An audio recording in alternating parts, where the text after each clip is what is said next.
I'm gonna smile. I got to get away, just for a while. I'm gonna go for a ride. I'm gonna take my time. Maybe just for a day, I got to run away. And I'm never gonna cry no more, never gonna weep again. I'm gonna find that place in the sun. Man, you never see me cry. All that's in my past.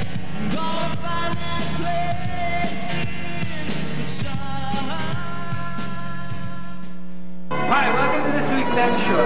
This week's show, we're in Seaside Heights, Casino Pier, at the Floyd L Moreland Carousel. We're here with the owner and operator. He's going to tell us a little bit about the historic carousel. So, stay with us. We're here with Floyd Moreland, owner and operator of this historical carousel. Hi. Thanks for being with us. How long have you owned this carousel? We've owned the business since the mid-'80s, actually. Although I've been involved with this carousel most of my life. I rode it when I was a little child, fell in love with it, and I worked my way through college and graduate school on it throughout the 60s. So it's a long history. It's a long history, a long involvement. I know it backwards and forwards. Is that why you decided to buy it? I mean, Well, the carousel, as most carousels in the country, is an endangered species because there's a tremendous amount of value in the animals as individual art objects. And that really happened as a phenomenon in the late 60s, early 70s, when people started looking at the hand-carved carousel as an art form. And when that happened, everybody wanted one of these horses in their living room, and the prices just skyrocketed. So now, for example, at auction, an animal could gain anywhere from $50,000 to $150,000 just for a single animal. Well, they're better animals. I mean, not every single animal will command that kind of price. But when single animals command those prices, then carousels as a whole become very endangered because it's extremely enticing to break them up. I know there's a house in Tom's River that has one on the second floor. Right. And a lot of people always think that I live there. But Oh, really? I know where you live. But so I guess most people at those prices, and most people couldn't afford to buy an entire carousel. Right. An entire old one. And this is old. I mean, this one goes back to 1910, and it's all hand-carved. But anyway, going back to your question, we became involved with it again in the early 80s, actually, when it was in danger of being taken down and sold at auction. And I just wanted to save it. That was my and so it was a goal that I had, and I was able to do it, and I just worked night and day, and we restored it, and then took over the business, and now it's saved. It's only one of two left in New Jersey, by the way. Really? Wow. Didn't know that. The other is in Ocean City. Ocean City. Well, did you and a team destroy the carousel, or was it just you? Just me and friends and family. Anybody that I could get interested in. If you would have been walking by in those days, you would have sort of interested. You would have had a paintbrush in your hand. So what, is that what the restoration involved? Was mostly painting? Well, no, it was a lot of stuff. I mean, it was nothing mechanical because it was always kept in very sound mechanical condition. But it was aesthetic. I mean, lights didn't work. It had a lot of fluorescent lights on it in those days that went on in the 50s when fluorescent lights were in vogue. And it had a lot of cartoon characters painted all over it, which also were put on in the 50s. They weren't original to it. So one of the first things we wanted to do was pull all those fluorescents off, rewire it, pull the cartoon characters off, put mirrors back and things like that, and make it look more like the antique museum piece that it really is. And then the rest of it was largely painting, stripping layers of paint off, redoing animals and the whole machine. The band organ, it's got an original organ that plays like a player piano. And there are no other organs in the state of New Jersey that play. Other carousels, even new ones, have recorded music, so that had to be redone. And it required a lot of research and just a lot of sweat. I bet. How long did it take you to restore it? It's ongoing. Yeah, well, it's still sure. That's true. That first year, it took a whole winter. Okay. I'm a college professor in New York City, so it was a question of teaching in the day and coming down here at night and then going back in the morning and stuff and driving, and doing things weekends and holidays, whenever we could get some time. And there was no heating here, so it was pretty tough at times. You know, our fingers felt Sure, like sure. It's a little chilly now. Well, you weren't here when it was 2 degrees or so. We were up on scaffolds. We put our hands around light bulbs. Just to keep warm. Trying to keep warm. But it took that whole winter to do the major work. Between about October through March of that initial year, it was 1983, 84. And then it's ongoing. Every year we redo animals, and we're constantly puttering around. The other part of keeping a machine like this going is to educate the public about it. Right. Because it's smack in the middle of an amusement park, and it is an amusement ride, and it's supposed to be enjoyed as such. But it's also a museum piece. I mean, you can go to museums and see these animals, and you can't go near them and touch them. Right, sure. Here you can participate in this moving sculpture, but it's important to inform the public that that's what it is, that it's got some historical value and that they should respect it. And we've been somewhat successful about that as well. So people not only ride it and enjoy it, but they look at it and appreciate the carvings. I've noticed the figures have names on there. Is there any significance to them? Initially, well, actually, a lot of carousels have names on the animals, Leo the lion and stuff like that. But initially, we put names on here just based on my family and my friends. This one is me, of course. I can see that. My mother is up there, and a lot of people and friends of mine are there. And your mother's name is? Lily.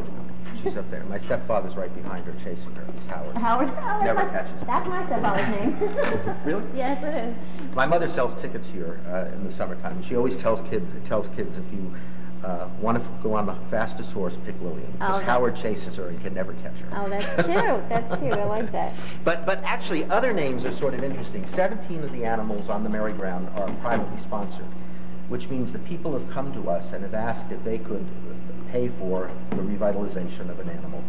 And once we approve that, they work with us with colors and stuff like that. We have the painter do the work. Then they get the name of their choice on the animal, and they get a VIP ticket to ride it. They and their friends can ride it for free anytime they want.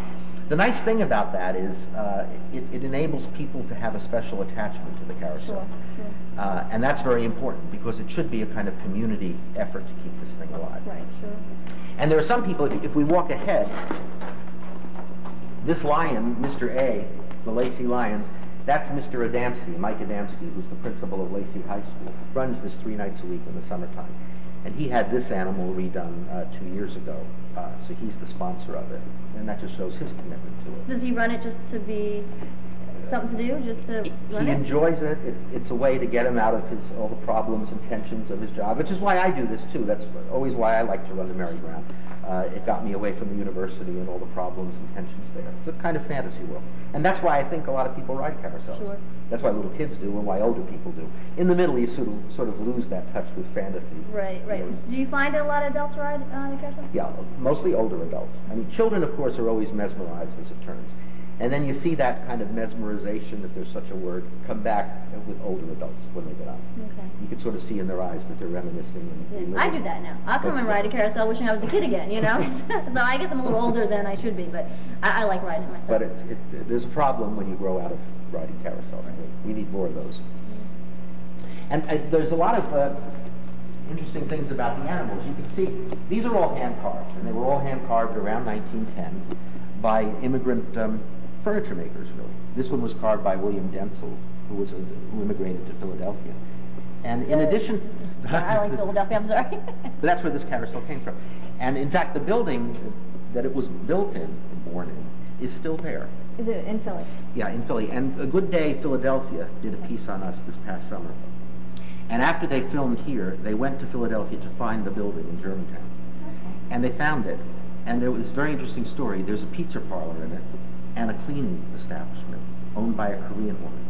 And they started talking, and she never knew the history of the building. The carousels were made there once. And she said, "This is incredible. My husband has been in Korea for the past 6 months. He's building an amusement park with a carousel." Oh, really? Oh, that's interesting. So there had to be some kind of karma in that building. Sure. But you can see when you look at the faces, too, that they're extremely realistic.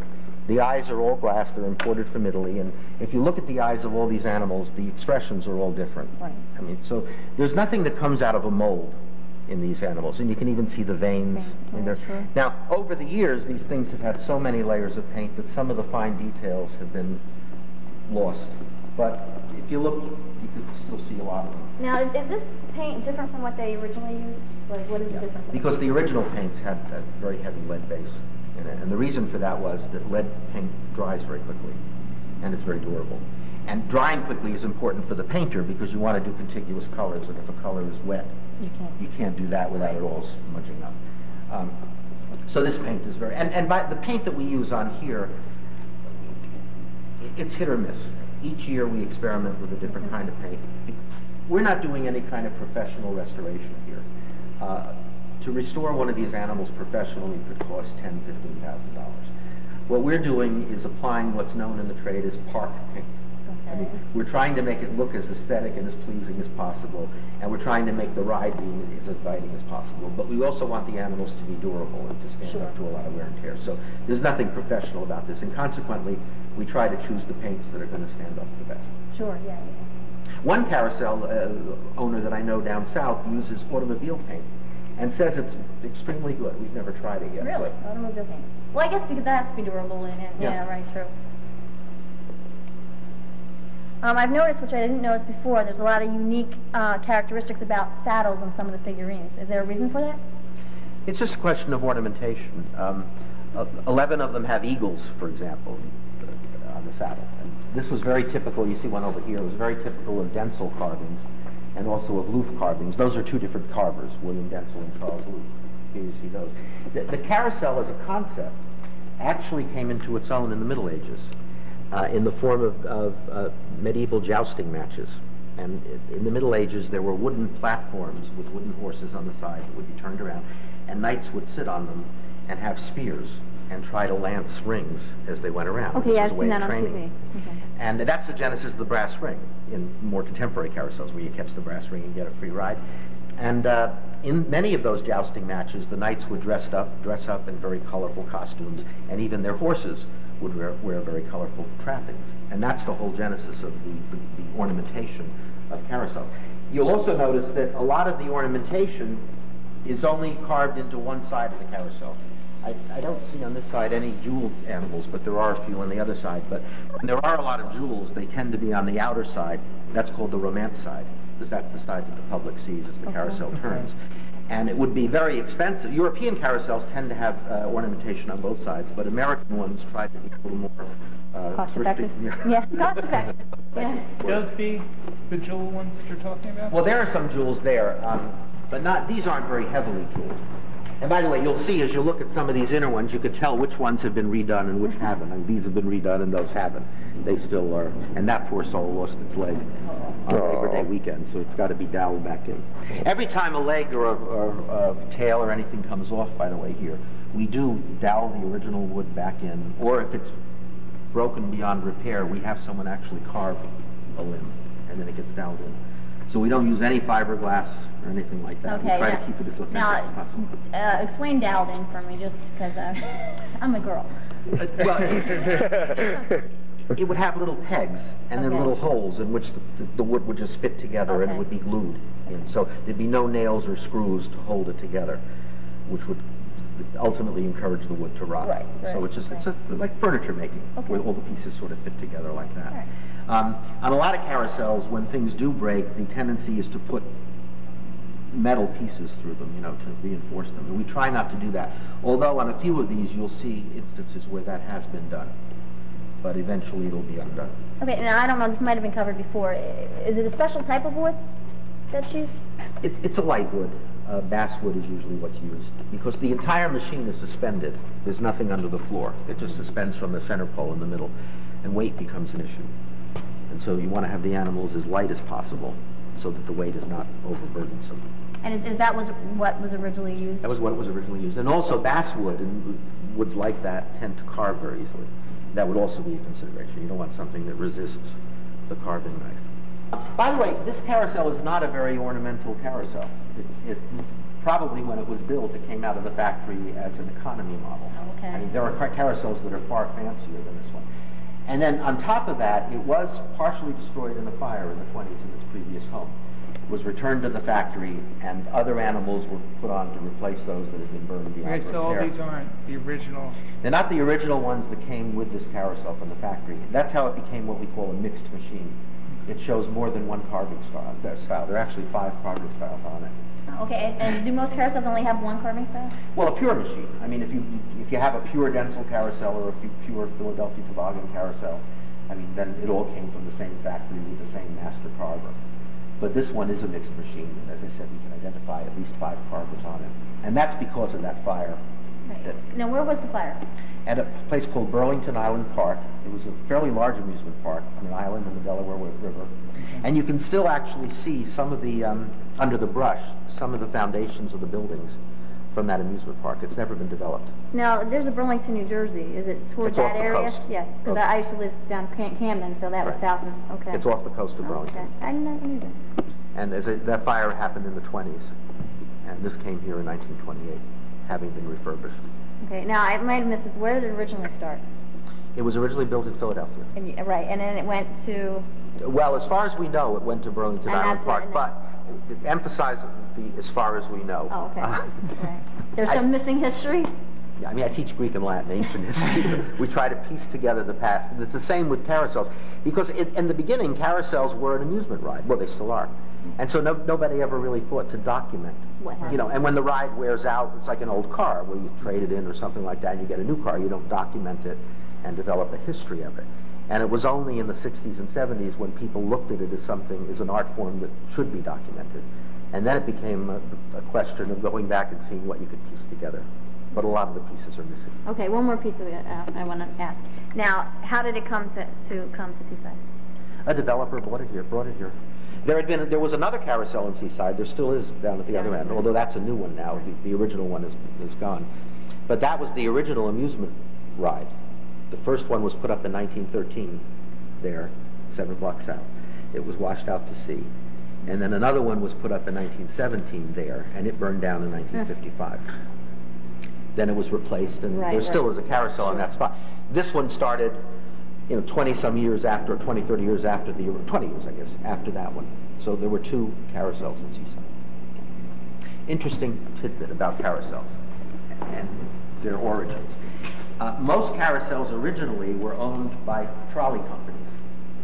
And they were put, and Seaside is not so different from this, they were put at the end of the trolley line, to encourage ridership on the weekends.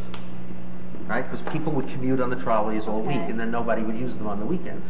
But if a trolley company bought up land and put a carousel and a picnic grove at the end of the line, then people would ride and did spend money on the weekends. And these were called trolley parks. And in the early days of Seaside Heights, the Manhasset Realty Company, which developed a lot of this island, used to pay the fares of people to come by train. There used to be a train from Philadelphia to Seaside. Yes, we learned that. We went to the Maritime Museum, I think we Maritime Museum, very good. The 14th Avenue Pier used to be part of the bridge. And they used to pay the fares of people to come here on the weekends, and people would ride what was that carousel. Right. Ride the carousel and look at real estate and stuff and have a good time, spend money, and go back home. Slick. Okay, I noticed in between all the figurines, we have the chariots here. Why? I mean... Well, in the heyday of carousels, this was a sort of a thrill ride. Okay. There were no other thrill rides, really, except maybe a loop-de-loop or something like that. And particularly some women would be a little afraid to ride up and down. So if they were, they could sit on the chariot. It was for the faint of heart. And this one has 2 chariots, but most carousels have at least 2 or 4 chariots for that reason. And nowadays, older people can sit on them, or many times lovers sit on them. I was going to ask if couples sit on. Oh, sure. Yeah. You come around to get the tickets, and it's very difficult. hard for the ticket, isn't it? Also, I noticed that the outside horses don't go up and down, while the inside does. That's just a feature of the Dentzel carousel. There are other makers of carousels that have the outer row going up and down. And in fact, if you do have the brass ring game, which we don't anymore, if the horses go up and down, it's much more of a challenge to get the ring, because you keep moving. This one was a little easier when we had the ring to get that ring, but it's just a feature of the maker. Dentzels and Philadelphia toboggans always had stationary animals on the outer rim for whatever reason. For safety, maybe? I don't know. I really don't. I think it might have just been an aesthetic choice. Okay, the camera guy has a question. What is this ring thing you keep talking about? I've never heard of this. Never heard of it. How about you? Have you heard of it? I've heard of it. Actually, but- I've just never heard told of us it. what the ring thing was. Well, I told you what the origin of it was. Yeah, what is it? Training the knights when they would have a spear and try to spear a ring as they went around. And actually, in the jousting matches, that next to the ring that they try to spear, there'd be a little bag filled with perfume. And if they missed the ring and hit the bag, then that was, of course, extremely humiliating. Of course. No watching man wants to be sprayed with perfume. But many carousels, well, actually all carousels at one point in the early part of the century had a grab the brass ring game. We had one here until the late 60s, and it was over on that side. After the ride would start, an arm would come down facing the merry-go-round. And inside that arm, there'd be somebody up there to pull the arm down. And inside the arm was a series of rings, all of them silver except one brass, and they were all sort of lined up. And the rings would protrude from the end of the arm. So as the merry-go-round turned, you'd stick with your finger and pull a ring. And as each time it went by, you'd pull a ring. And if you were very good, you'd pull one with as many fingers as you could before it went by. And whoever got the brass ring for that ride could stay on and get it for free. Now, I suppose that's where the term comes, grabbing the brass Right. ring. That's you know, like a, I don't know, like It's a a symbol term of to luck. enjoy life or what, I don't know, whatever. Well, it's reaching for opportunity, it's being exceptionally lucky or whatever, because getting that brass ring really puts you on top of the game.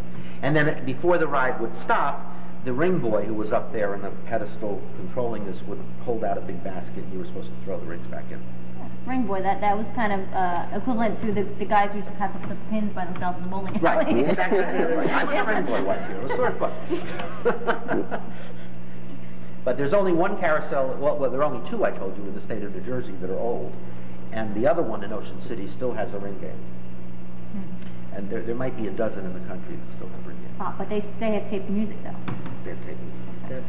Not You told me. Oh, I told you? You said earlier. Not the original I'm order. very impressed by it. But they have the ring. The reason they have the ring game is the building is totally different. The carousel is off in a corner, and you can't walk around the back of it. And that's where they have the rings. Right. The problem we had here with the rings is, as you see, this thing is right smack in the middle. And sometimes if somebody would reach out for a ring, they'd lose it, and it would fall. And if some person was walking by, they could hit it on the head. Yeah, sure. It just became a logistical problem. And finally, we just had to Then give it would it be up. lawsuits. But see, in the old days, no. No, right, In the old you're right. days- They didn't have such things, that's true. Yeah. Even if you fell off in the old days, you'd be very embarrassed and Yeah. hope nobody saw you. Pick yourself up and say, oh, well, I was dumb, and, yeah. You know, I've ridden this carousel a couple times, and I've just now noticed this artwork up here. Those- Is that also original? Yes. Those paintings? 15, there are 18 of them, and 15 of them are original. Three are not. 3 are more contemporary. They're oils. The oil. And they're very typical, again, of Dentzel types of creations, Western scenes, American country scenes. And actually, there used to be many more of them. They used to be here where these horses' heads are. There used to be paintings. And there used to be paintings all the way down here where this disco kind of mirroring is. The ones down here and where the horses' heads were destroyed in the 50s, and they were replaced with the cartoon characters. So you had Donald Duck and Mickey Mouse all over this thing. Thank goodness they didn't destroy the top. I guess they couldn't reach that high and just left it. And when we were redoing all this, we had hoped to find those original canvases behind the Donald Duck stuff, but they had been destroyed. So we put these up. Eventually, I would love to have canvases painted all the way down, but it's expensive. Sure. But it would add a richness to the machine. We pulled those down about a decade ago and tried to clean them and brighten them up, but I started and it wasn't working out correctly, so I just got scared and put it all back up Right, again. sure. Yeah, very beautiful. They are nice. And they sort of get lost up there, but if you looked, I'm impressed that you saw them and noticed them. It would be nice to have some framing spots on them. Yeah. Yeah, They right. almost look like a Western scene. Well, Yeah. that's what I said, That's what they are. Well, there you see the cowboys and stuff. But it's easy to pick the 3 that aren't old. Now, they're not on this side, they're on the other side. They're people with silly bathing suits on and stuff. Easy to pick those out, right?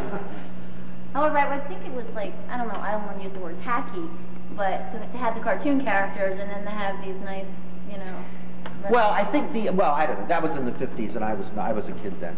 I guess the assumption was that the eye would not really go up that high. And there were also cartoon characters up here. There were big ovals up here looking down. I mean, it was a 50s kind of thing, very Disney-ish, and I guess it worked in its time. Yeah, it's before our time. Yeah. Now, I see over here, there's a drum. Is that a drum? Right, that's a drum. What is that whole setup? Is that? That's the band organ. That supplies the music. This was built by the Wurlitzer Company. That still makes pianos and things Yes, like that. I know. Yes, But this division, it had a whole division of band organs. It was located in North Tonawanda, New York. The business offices were on 42nd Street in Manhattan. And they created band organs for carousels and for skating rinks. Oh, okay. And it was a very big business.